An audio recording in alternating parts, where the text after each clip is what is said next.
The views and opinions of this broadcast do not reflect the views and opinions of Armed Media, New Productions, and its affiliates. Enjoy the show.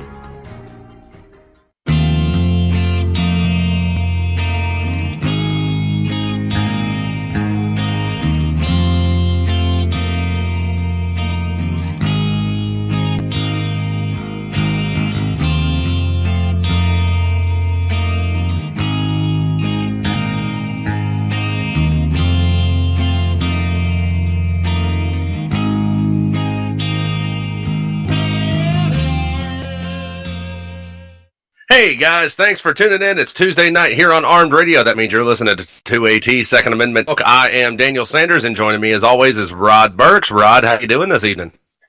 Man, I'm just living my best life. Thanks. Yep, it's cold out there, isn't it? Yeah, you know, it's I was just saying or thinking to myself, I can see my balls, but my penis has gone back inside. It's that cold. Like a turtle head hiding inside the shell. Yeah, the grub worm has done put his turtleneck on. Oh man, yeah, I'm definitely a warm weather person. I don't like this cold weather. It's not for me. So, as we always do at the start of the show here, we want to give a big shout out to the troops overseas, men and women serving on the home front and on the home front and overseas. We appreciate everything y'all are doing for us. Keep up the good work. Come home safe. We're all rooting for you here back home. So we're going to roll right into it, and we're going to start off by saying happy late Martin Luther King Day. Martin Luther King Day was yesterday. And I feel bad. I don't think I mentioned it on the show yesterday. I feel bad about that. So, well, you know, I mean, it's better late than pregnant. But you know, I think it's an important holiday because it is truly an American holiday. I mean, no other country in the world celebrates Martin Luther King Day like we do. And really, I mean, us here at 2A Talk, you know, we have a lot to learn from the impact that you know somebody can have for our rights. And the Second Amendment is absolutely everybody's right. Right. And I think that we should, you know, absolutely celebrate that in high regard. And, you know, and try to carry that torch to further people's rights. But right. I digress. Yeah. So yes, on top of it being Martin Luther King Day yesterday, yesterday was also the day of the Virginia Assembly to try and further their very, very strict gun control measures. And the demonstrators that turned up for this, something to the tune of like 22,000 people. Yeah, rallied. Can you imagine? I mean, that's bigger than like all 5 towns around me. Yeah. I mean, combined. Yeah. Yeah, that's just, I mean, like, I want to say the population of the city that I live in is only like 17,000.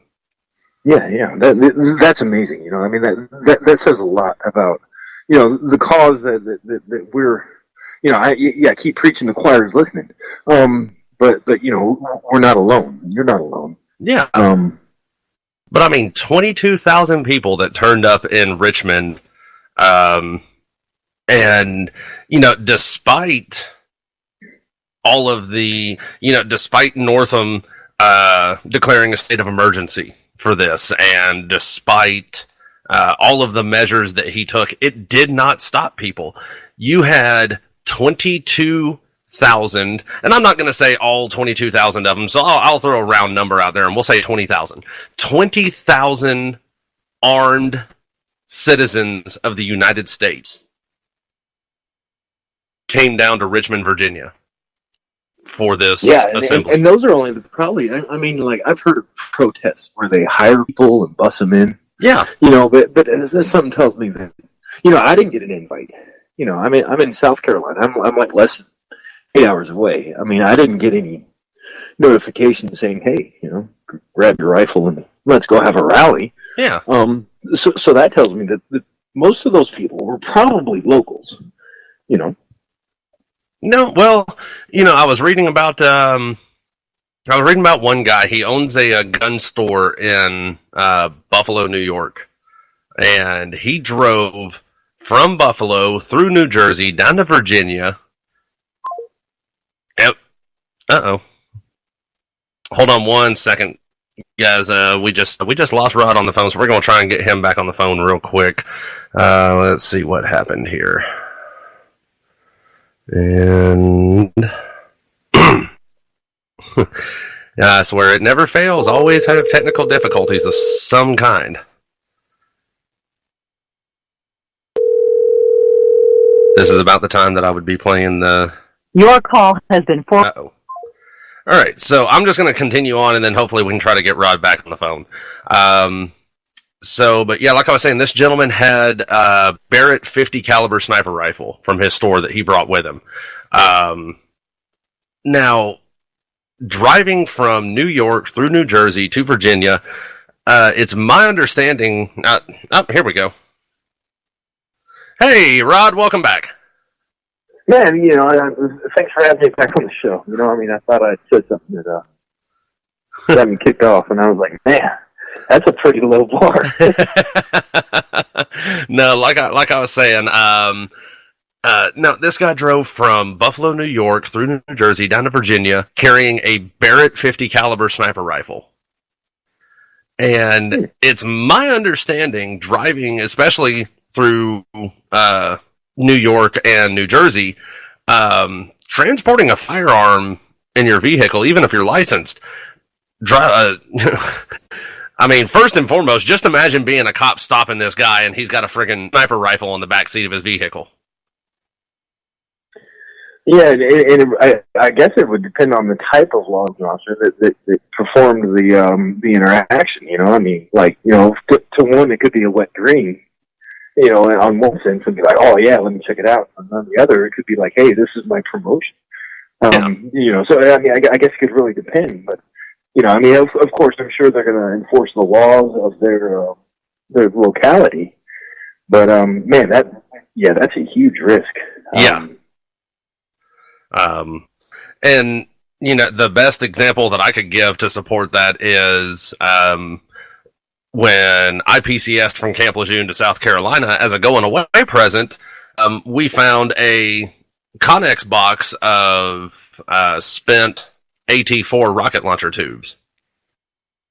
They'd already been fired, and they were on their way to be dermoed, and Battalion Ops Chief pulled one out, stripped the serial numbers off of it, and gave it to me as a going away present.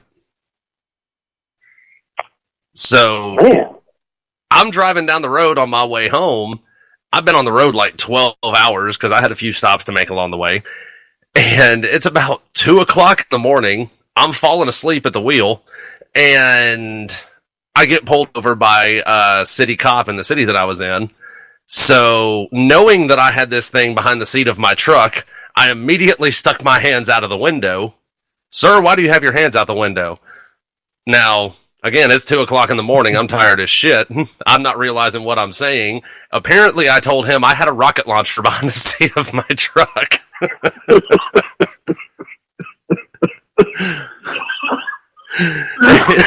Okay, so probably not the wisest decision you've made.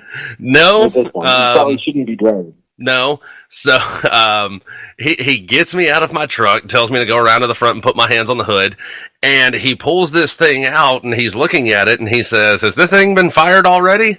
And I said, yes, sir. And then he pops the sights out of it and shoulders it and starts looking around with it, and he says, damn, I haven't played with one of these things in a long time. So was he Marine, Army? I think he was Army at one point. He pulled me over for suspected drunk driving because it's 2 a.m. and I can't stay in one lane.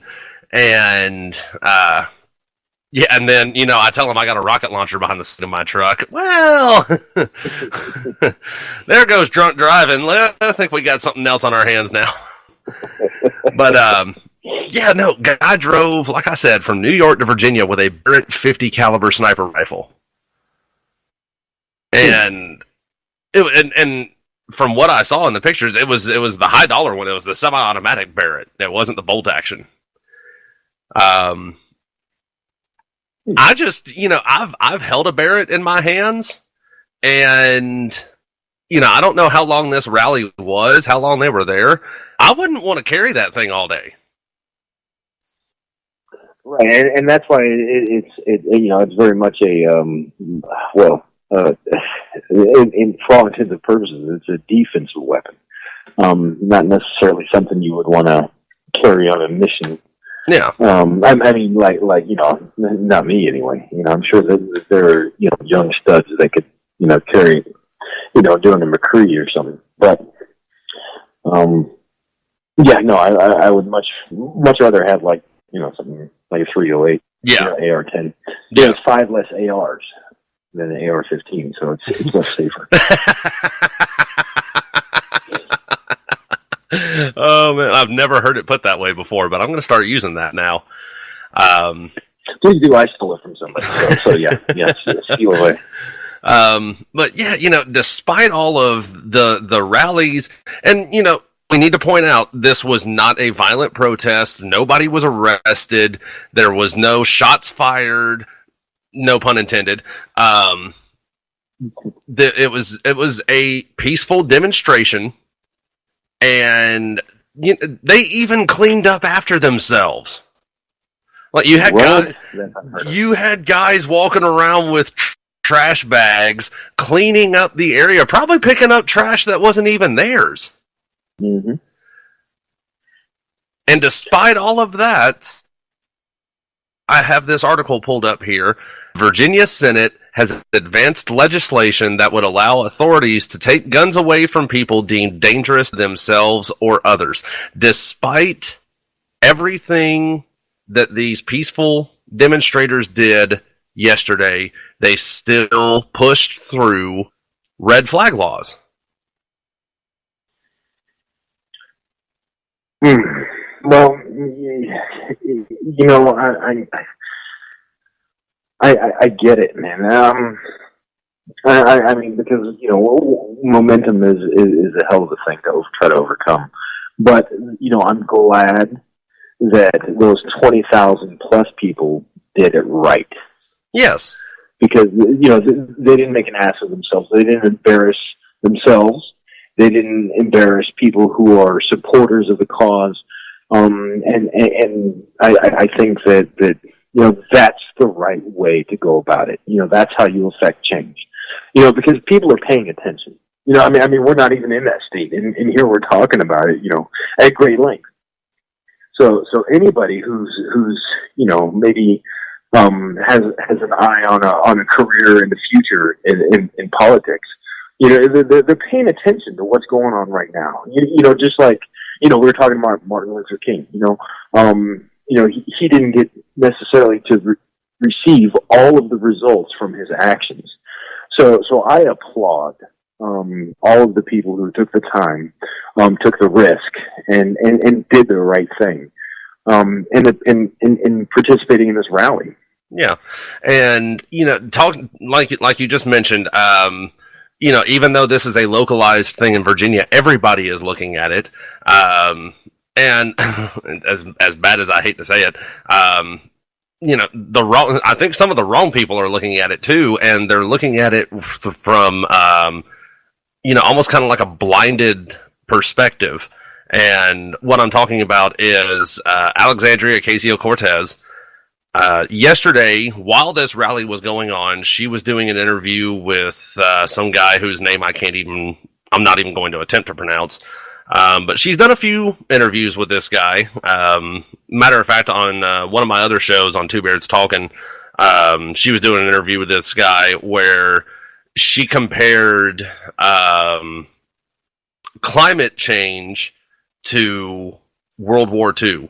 Like, the battle for climate change that her generation is going, that is her generation's World War II. Same guy she was doing the interview with for that. She's doing an interview here with this, and she's discussing the gun rally. I have the clip from that. It's about a minute long, so I'm going to go ahead and play that real quick.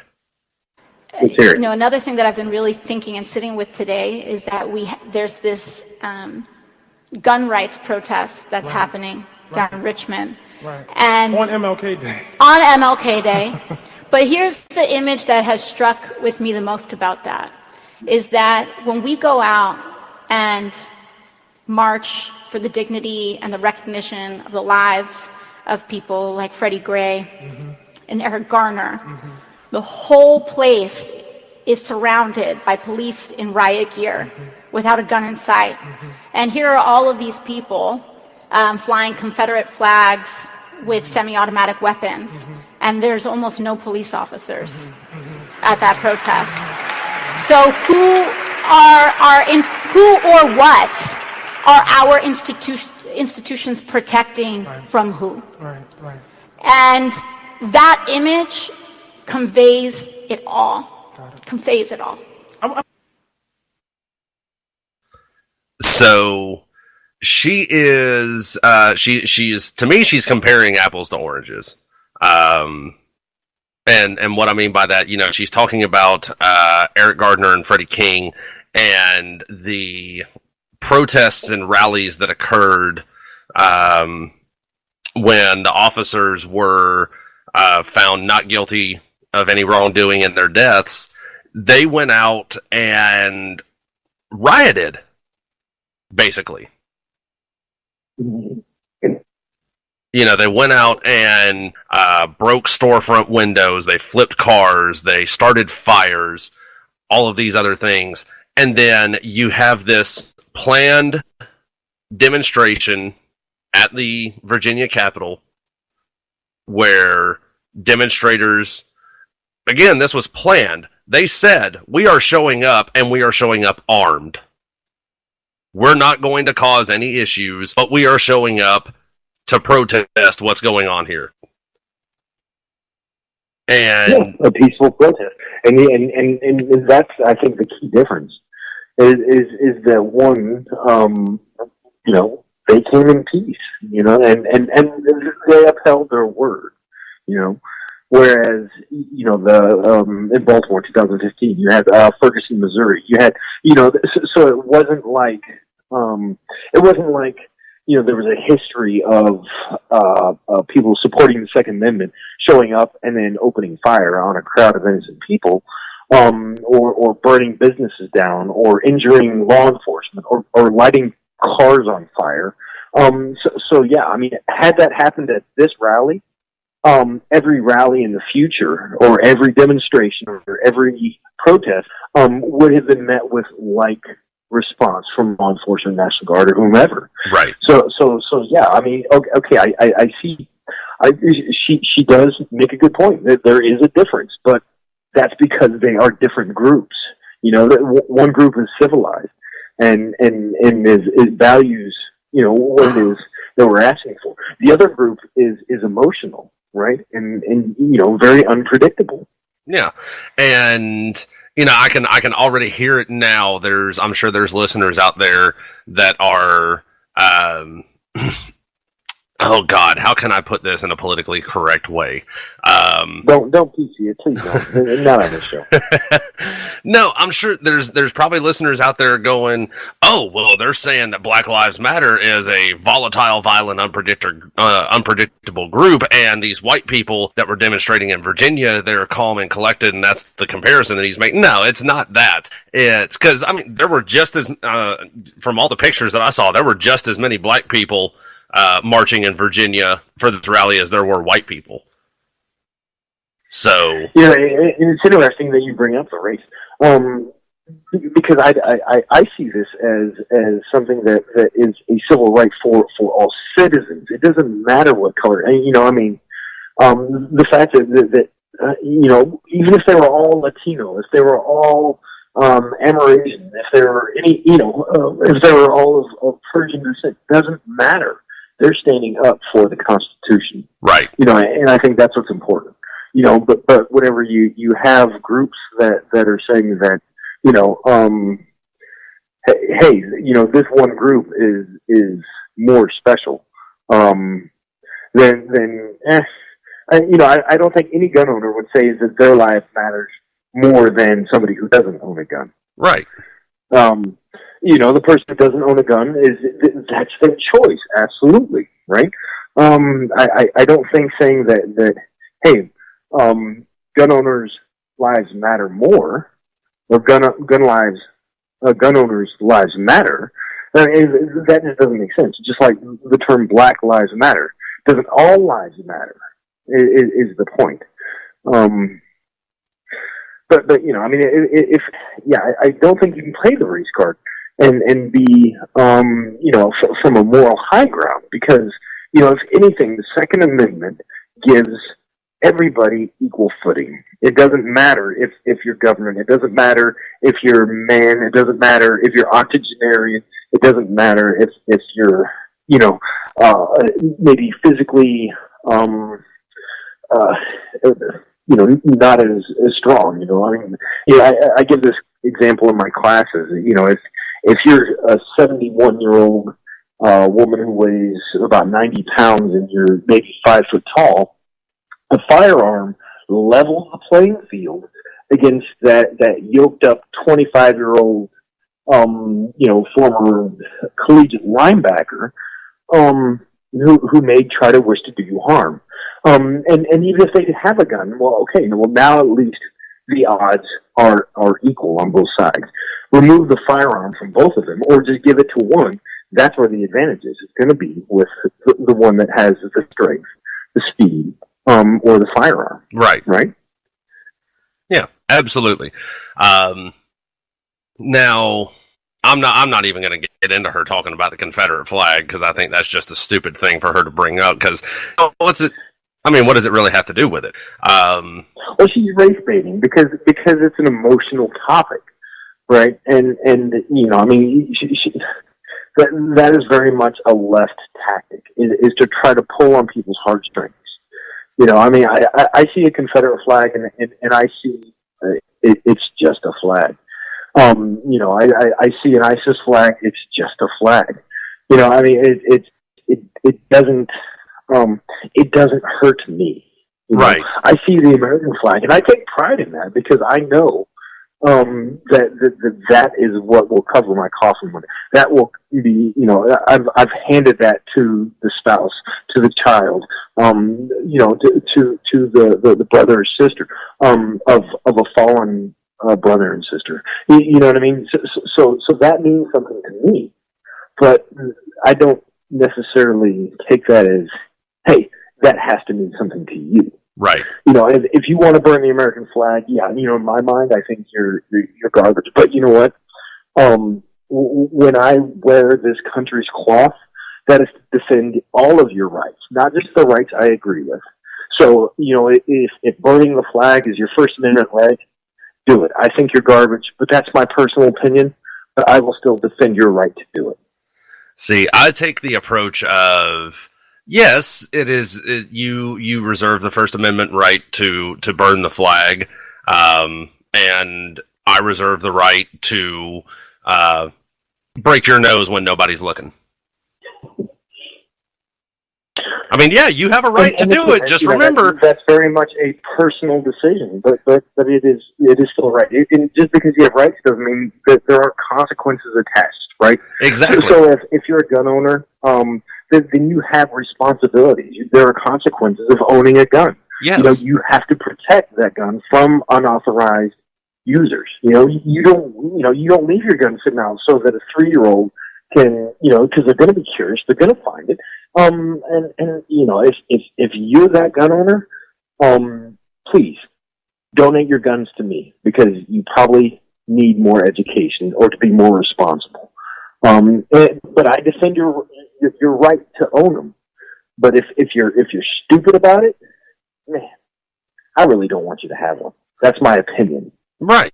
I mean, it's to me, it's the same concept of, you know, a child driving a vehicle who, you know, they're not ready for it.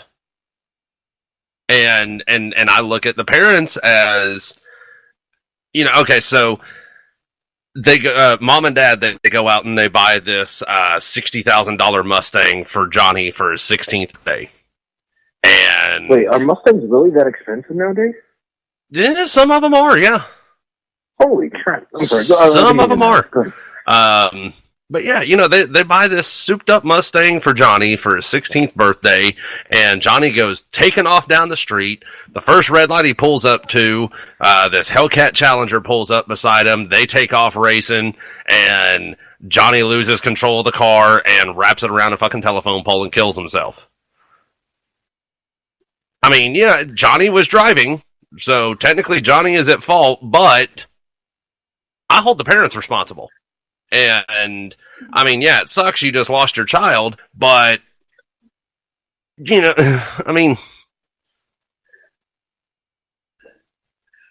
I don't know, like, again, it's all a responsibility thing. There are,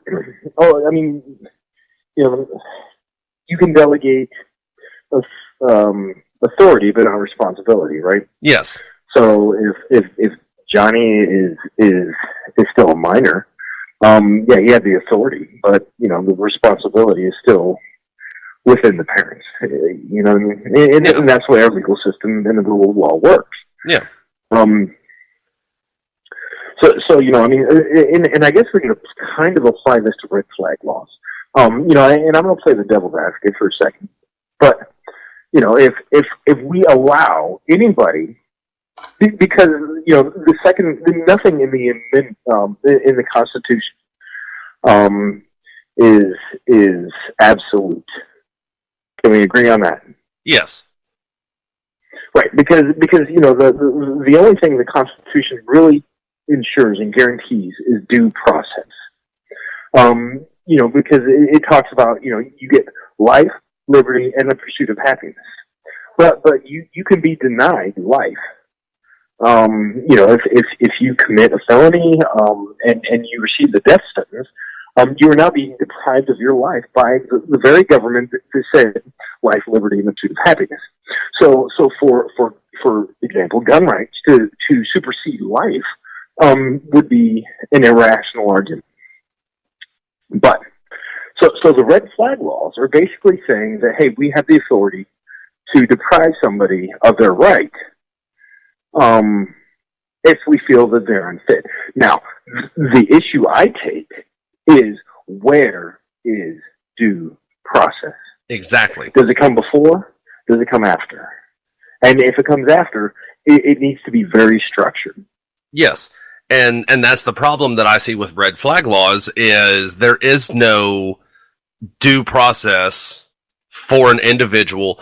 Okay, my neighbor down the street thinks that I'm a threat to myself and to others because I'm a gun owner, because I borrowed his shovel and I didn't return it to him in a timely manner. So he gets pissed off. He calls local law enforcement and says, hey, this guy up the street, he owns all of these guns, and I heard him say something about he was going to go to Walmart and shoot the place up. So cops come down, and they immediately take my guns. They don't necessarily arrest me, but they immediately take my guns, they lock them up in a locker, and now I have to go and sit before, I have to go through the legal process, sit before a judge and these attorneys, and explain why my rights should not have been infringed upon. Or why they should be restored. Yes. So the due process, and I want to interject something right there. Is if because red flag laws aren't necessarily bad. The way they're written right now, they're poor. You're absolutely right. I can see them being infringed, but I think that there should be penalties.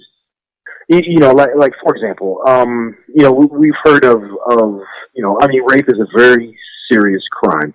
And one which you can use your firearm, you can use deadly force to prevent. Yes. But what happens whenever somebody makes a false accusation of rape? There are no consequences to that. And what I'd like to see done better with red flag laws is that if somebody is found to have made a false allegation under a red flag law, that there should be some penalty so that it isn't used carelessly and at somebody's hey, I'm trying to retaliate. I'm trying to get vengeance for not returning my shovel. Yes. Yeah, I agree. I personally, I would liken red flag laws to communism right now. Sounds good on paper, but in practice, it doesn't work. Yeah, and I don't think I don't think they can't work, right? And maybe I'm violating everything that I should be beholden to by saying this, but I'm torn because I absolutely know people who have no business, none, being in possession of a firearm. I also know felons who have rehabilitated and should have their rights restored. So I see both sides of this coin, right? But because of that civil death, because they committed a felony when they were teenagers, for the rest of their life, unless they come up with the wherewithal to have it expunged, or I can't even imagine the process for that. To have their rights restored, it's not likely going to happen. So they've been arrested, they've been prosecuted, they've been supposedly incarcerated and rehabilitated and turned back into society. Why wouldn't their rights be restored? Right. And I know I'm getting down a rabbit hole. Feel free to pull me out at any time. No, I like where this is going. There's that again. No, I like where this is going. Yeah, and I guess that's really my point. Is that I don't know. I have family members that I'm like, man, they don't even know I own guns. Just because I don't feel comfortable even talking about it. I don't want them to know I have it, and that they could have access to them if they came to my house, which they wouldn't. Because I do a very good job of keeping them secured. But my point is that while I will defend everybody's right to bear arms, I'm not so naive to think that everybody should be packing. Right. And I'm the same way. I agree that if you are legally and mentally responsible enough to own a firearm, then by all means it's your right, and I will defend your right to do so. If you cannot, if you don't possess the mental capacity to be a responsible firearm owner, then no, you shouldn't have access to it. Right, and I think we've demonstrated that we do a pretty good job. But 22,000 people armed show up. Not a single issue, right?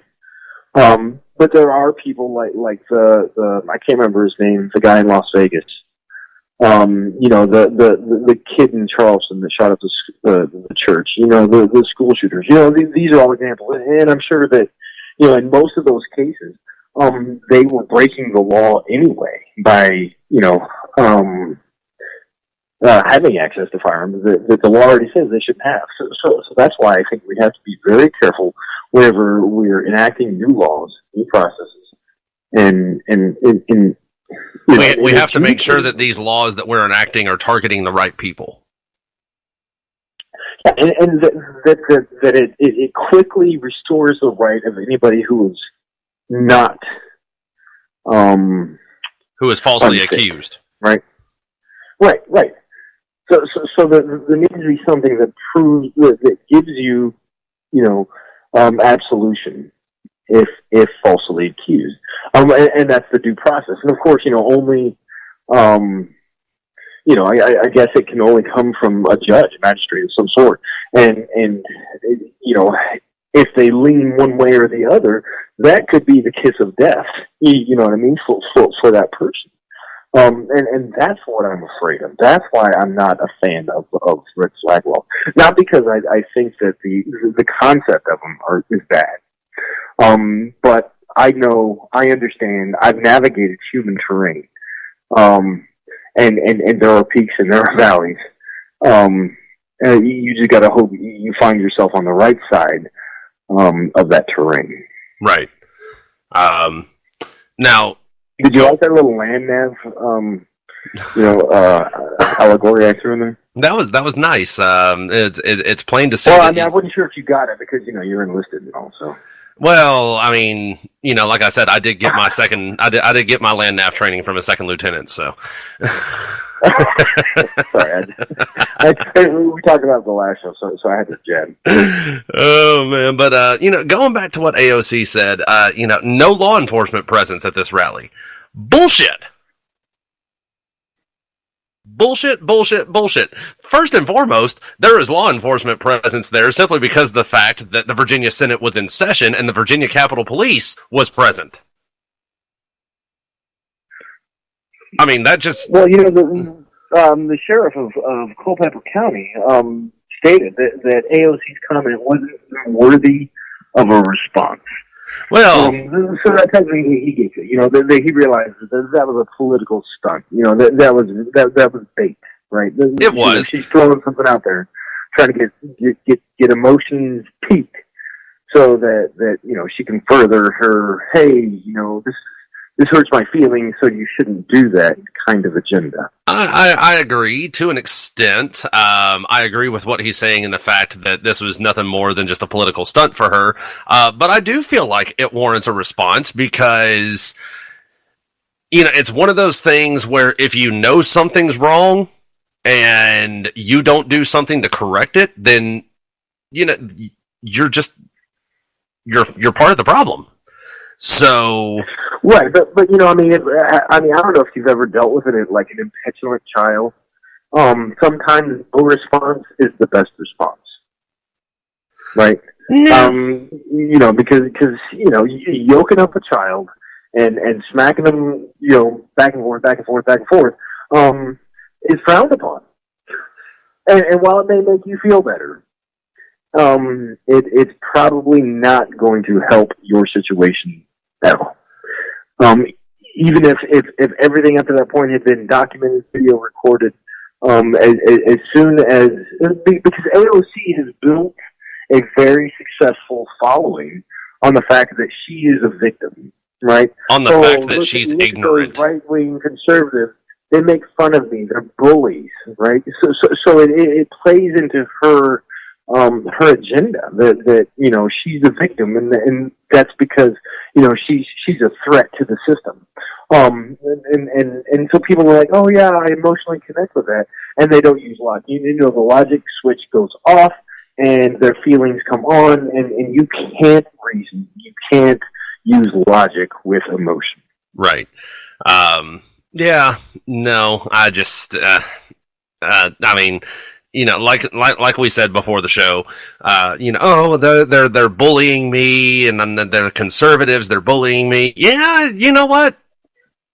I am going to bully you just a little bit, just because of the fact that you're fucking stupid. So, like I said, Virginia Capitol Police was there. Virginia Senate was in session. Virginia Capitol Police was there. On top of that, like I said before, this was a planned rally. This was a planned demonstration. They sent out word for this. They announced to the Capitol, we're doing this, whether you like it or not, we're going to be there. So on top of Virginia Capitol Police, you had Richmond Police in the area. You had Virginia State Police on scene. And according to one article that I read a little while ago, on top of being mixed in amongst the crowd, setting up barricades and whatnot, keeping them out of restricted areas, they had officers deployed on rooftops. They had patrol officers in vehicles and on bicycles.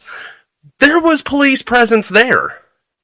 The only reason you didn't hear about any police activity is because they didn't do anything fucking stupid to warrant police activity. Right, and I'm sure had something happened, that there would have been law enforcement, somewhere at the ready, to respond. Yes. I don't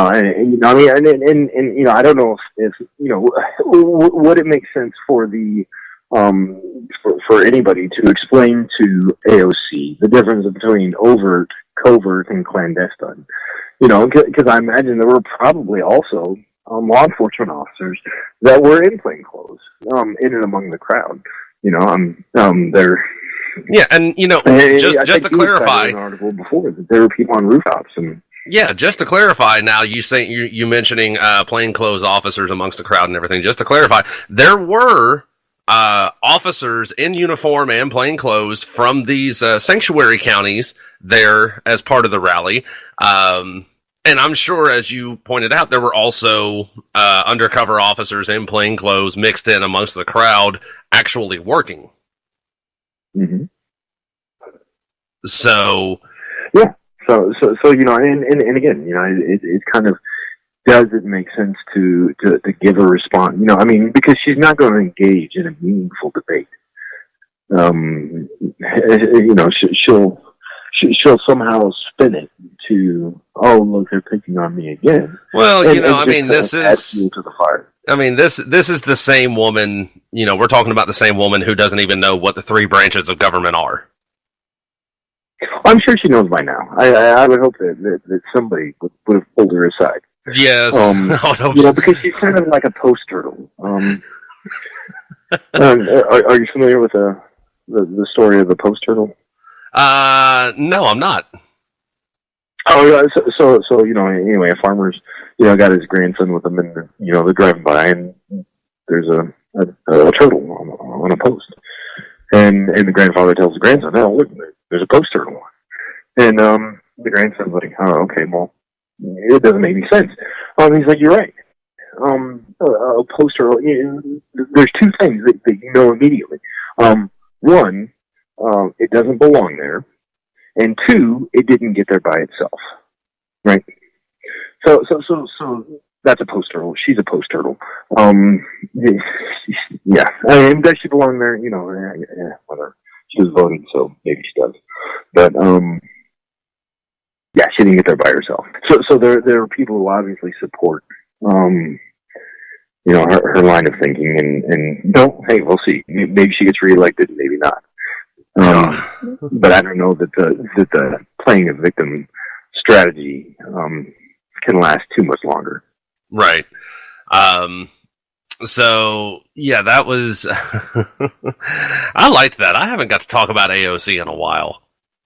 I have not got to talk about her in a while. She's been off my radar for a little bit, but that brought her back on there. So I'm going to be keeping a close eye on her. That's her MO.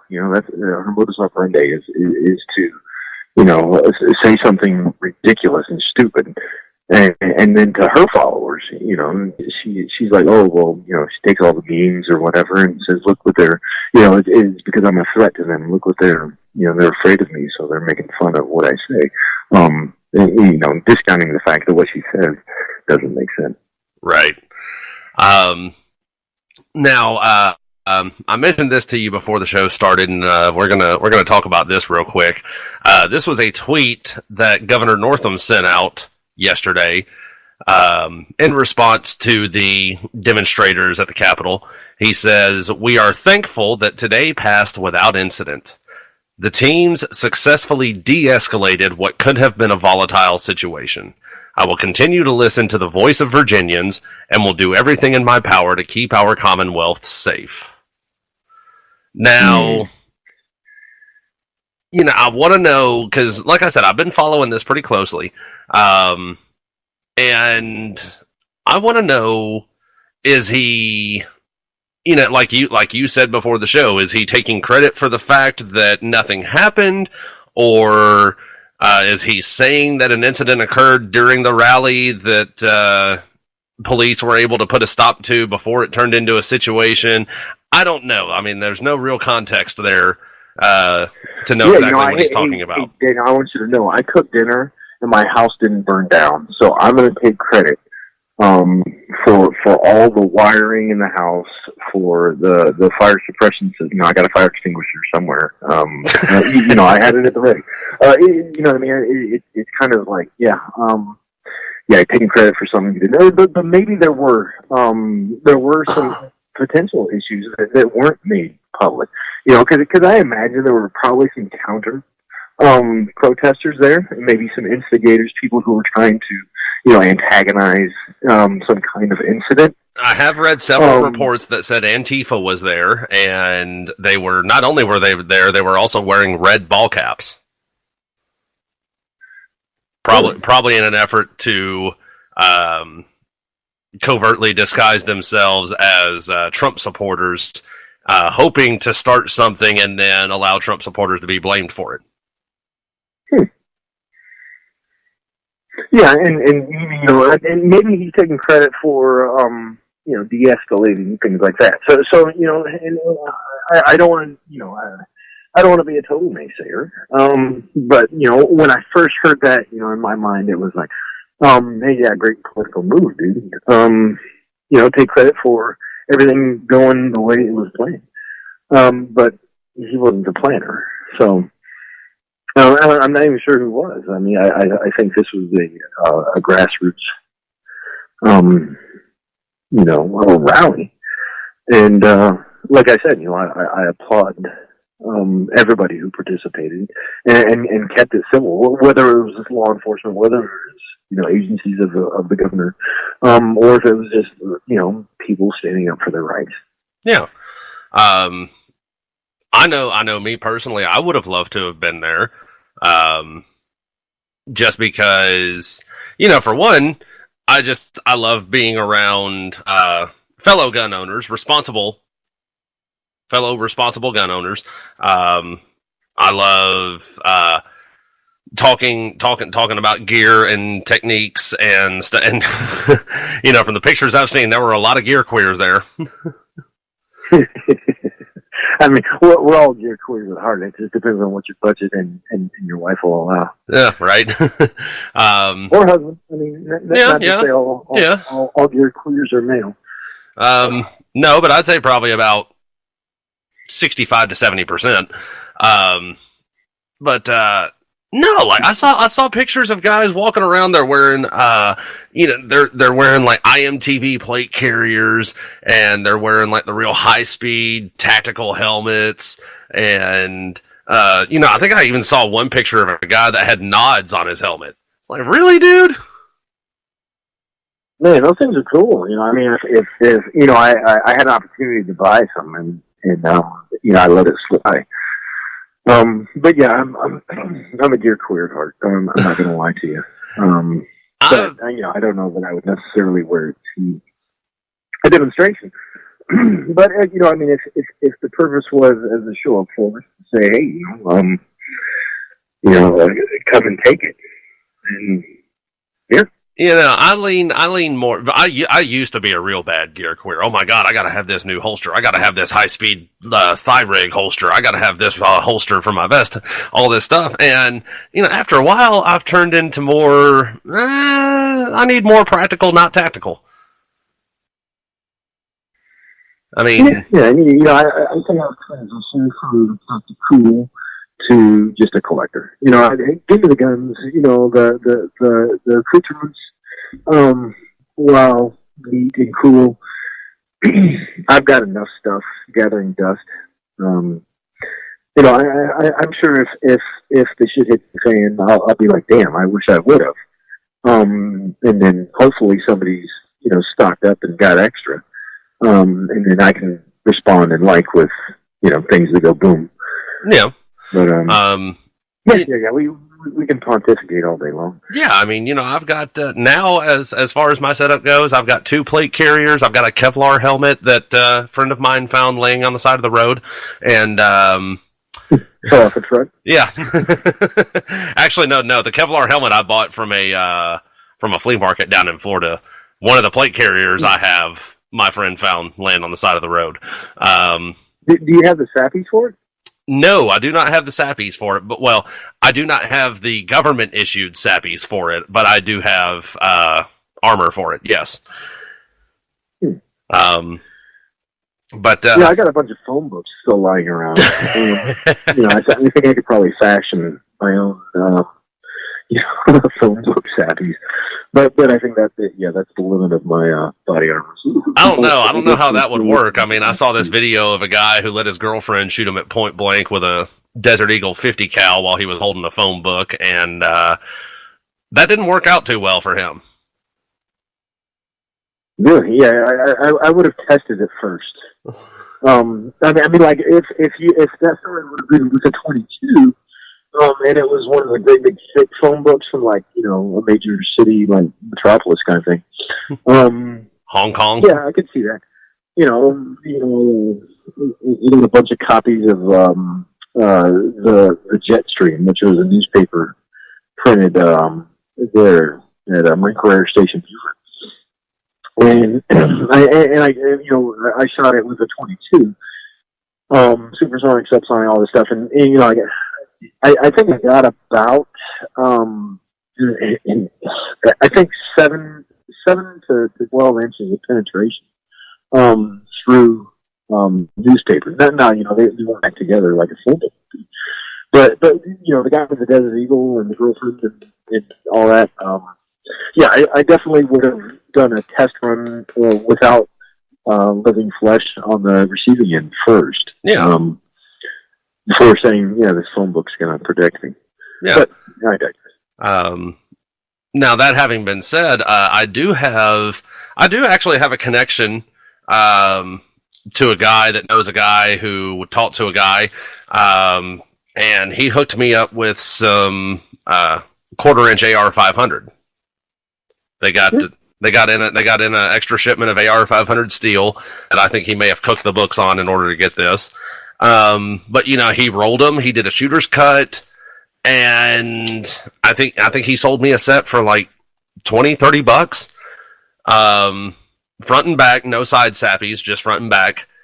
And he even gave me like a little 12-inch disc of the same stuff, same cut, to take out to the range to test it. I'm hitting it at 100 yards with 62 grain green tip 5.56, and not even, you could just barely see where the rounds were splashing on the steel. No dents, no chips. So yeah, that's what I'm running in one of my plate carriers. Yeah, man, and it's interesting. I wonder how many people who are like, very anti-gun, say that the like guns are so dangerous. I mean, because quarter inch of steel isn't that much. If you look at it, you go to a range or you buy steel targets for your own personal range or whatever. It doesn't look like much, but yeah, I mean, that steel can take a pounding, unless, of course, you have something, specially designed or built or, loaded, for the purpose of defeating that. Yeah. But, just like anything, that it comes at a cost, right? Mm-hmm. So if you're willing to pay the cost, like if I want a Barrett 50 cal. I don't know if you've priced them lately. They're not cheap. I know the bolt actions. I know the bolt actions started around like $4,000 or $5,000. Yeah, and then to feed it, you're talking about a cheeseburger every time you pull the trigger. That's like $7 to $10, bang, $7 to $10. And you're just trying to get a zero, and you're already $30 into it. Yeah. So and then if you want to have any proficiency with it, you're going to have to spend a lot of time on the trigger. I call it COTS. Anyway, I'll work on it. Oh man, yeah, no, like I agree, and that's my only holdback. The last time we talked, we were talking about the new Ruger 5.7.